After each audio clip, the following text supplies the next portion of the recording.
அத பார்த்து எல்லாருமே பயந்துடுறாங்க. என்ன எதுக்காக மயக்கம் போட்டா என்னன்னு சொல்லிட்டு எல்லாருமே பார்த்தீங்கன்னா, அவ டயட் இருக்கிறதுனால தான் அவன் மயக்கம் போட்டு விழுந்தான்னு சொல்றாங்க. ஆனா தாத்தா இருந்துட்டு ஒத்துக்கிறது கிடையாது. டாக்டர் வந்தே ஆகணும் அப்படின்னு சொல்லிட்டு டாக்டரை கூட்டிட்டு வந்துடுறாங்க. கூட்டிட்டு வந்ததுக்கப்புறம் டாக்டர் செக் பண்ணிட்டு ஒன்றும் பிரச்சனை இல்லை, அவங்க கொஞ்சம் வீக்காக இருக்காங்க, அதனால தான் மயக்கம் போட்டு வந்திருக்காங்க, ஒழுங்கான சாப்பாடு ஜூஸ் எல்லாம் குடிக்கணும் அப்படின்னு சொல்லிட்டு சொல்லவும் பார்த்தீங்கன்னா, சரி அவள் வயிற்றுல இருக்க குழந்தைக்கு ஏதாச்சும் ஆயிருக்கா அப்படின்னு சொல்லிட்டு பார்க்க சொல்கிறாங்க. அதுக்குள்ளே பார்த்தீங்கன்னா ஐஸ்வர்யா இது பிளானை மாற்றணும் அப்படின்னு சொல்லிட்டு அதெல்லாம் ஒன்றும் இல்லை, நான் நல்லா தான் இருக்கேன், நான் ஒழுங்காக சாப்பிட்றேன் அப்படின்னு சொல்லிட்டு சொல்கிறாங்க. அதுக்கப்புறம் பார்த்தீங்கன்னா எங்கே நீ சாப்பிட்ற மாதிரியே தெரியல, நான் சாப்பிடலாம் தயார் தான், ஆனால் நான் சாப்பாடு கேட்டாங்க அதை செஞ்சு கொடுக்கறதுக்கு யாருமே இல்லை அப்படின்னு சொல்லிட்டு டாக்டர் முன்னாடி சொல்லிடுறாங்க. டாக்டர் இருந்துட்டு சரி இதுக்கு மேலே நம்ம இருக்கக்கூடாது அப்படின்னு சொல்லிட்டு கிளம்பி போயிடுறாங்க.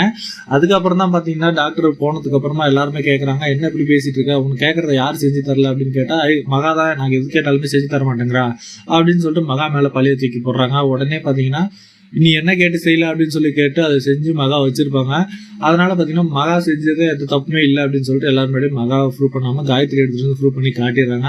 இப்போ காயத்ரி மட்டும் காட்டலனாக்கா எல்லாருமே மகாவை தப்பாக நினைச்சிருப்பாங்களா அப்படின்னு சொல்லிட்டு சூர்யா இருந்துட்டு பயங்கரமாக கோவப்படுறாரு ஐஸ்வர்யா மேலே.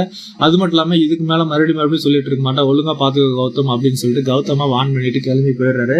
ரூமுக்கு போயிட்டு பயங்கரமாக யோசிச்சிட்டே இருக்காரு சூர்யா, என்ன பண்ணுறது ஏது பண்ணுறதுன்னு. என்ன ப்ராப்ளம்னு சொல்லிட்டு மகா போயிட்டு கேட்குறாங்க.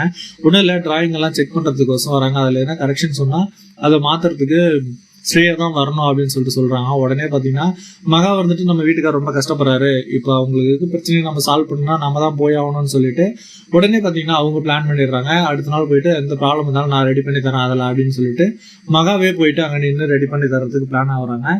இதனால வந்து சூர்யாவுக்கு